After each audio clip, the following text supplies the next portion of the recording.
11ஆம் வகுப்பு கணிதம் அலகு 3 முக்கோணவியல் பயிற்சி 3.1 முதல் கணக்கு பார்க்கிறோம். கொடுக்கப்பட்ட கோணங்கள் எந்த காற்பகுதியில் அமையும் என்பதை காண்க என 5 சப்டிவிஷன்கள் வினாவில் கொடுக்கப்பட்டிருக்கு. ஒவ்வொரு கால்பகுதியிலையும் என்னென்ன கோண மதிப்புகள் அமையும் அப்படிங்கிறத முதல்ல வரைஞ்சிக்கலாம். 4 கால்பகுதியும் குறிப்பிடுறோம்.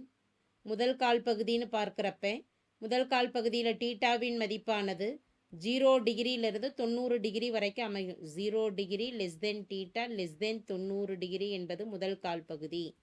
இரண்டாம் கால்பகுதியில் அமையக்கூடிய கோண அளவுகள் 90லிருந்து 180 வரை.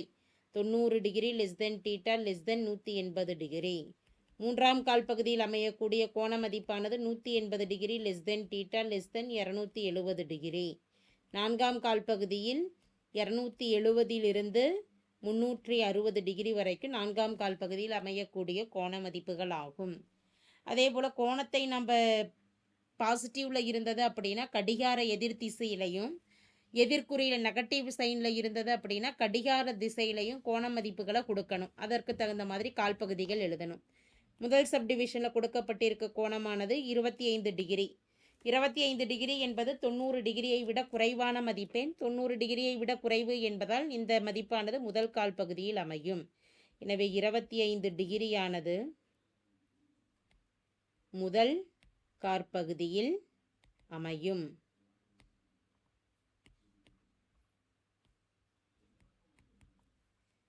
இரண்டாவது சப்டிவிஷனில் 825 டிகிரி என கொடுக்கப்பட்டுள்ளது. 865 டிகிரியில் எத்தனை 360கள் இருக்குது அப்படின்னு பார்க்கலாம். ஒரு 825 மதிப்பை ஈஸியாக கணக்கிடுவதற்கு 825ல் ஒரு 360 கழிச்சிட்டோம் அப்படின்னா 5, 12 - 6 6, 7 - 3 4, 465 வருது. இதுவும் 360ஐ விட அதிகமான மதிப்பு. இதிலிருந்து ஒரு 360 கழிக்கலாம்.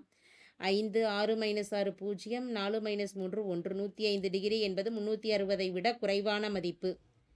அப்போ 2 முறை 360 டிகிரி உங்களுக்கு வந்திருக்கு. 360 டிகிரி வந்துட்டு ஒரு 165 டிகிரி எக்ஸ்ட்ரா இருக்குது. அப்போ இதற்கு உண்டான ஒரு வரைபடம்னு நம்ம பார்த்துட்டோம் அப்படின்னா, வரைபடம் ஒன்று கொடுத்துட்டோம் அப்படின்னா வரைபடத்தில் 2 முழு சுற்றுகள் நமக்கு வந்து கிடைக்கும். ஒரு முழு சுற்றுங்கிறப்போ ஒரு 360, திரும்ப ஒரு முழு சுற்று அப்படிங்கிறப்போ இன்னொரு 360. அதற்கடுத்து பார்த்துட்டோம் அப்படின்னா 105 அப்படிங்கிறது நமக்கு இரண்டாம் கால் பகுதியில் மதிப்பானது அமையும்.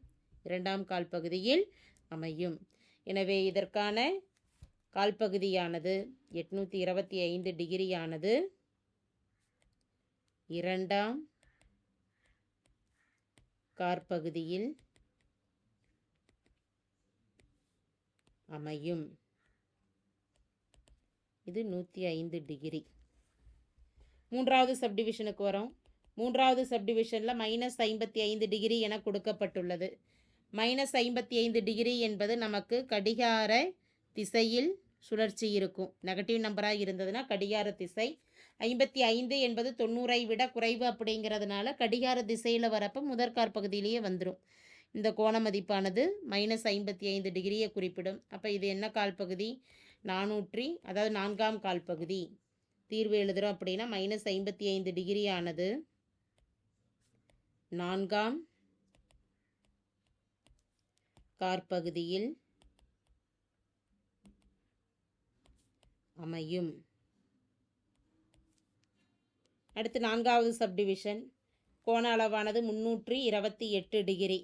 328 என்பது நமக்கு எதை விட குறைவுனா 360ஐ விட குறைவு. 270 டிகிரியிலிருந்து 360 டிகிரி வரைக்கும் நான்காம் கால் பகுதியில் அமையும்.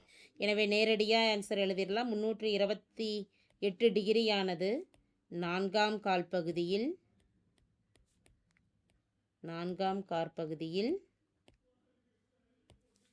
அமையும். இறுதியாக -230 டிகிரி என கொடுக்கப்பட்டுள்ளது. அடுத்து -230 டிகிரி. -230 டிகிரி எதிர்குறியில் இருக்கிறதுனால கடிகார திசையில் சுழற்சியை எடுக்கலாம்.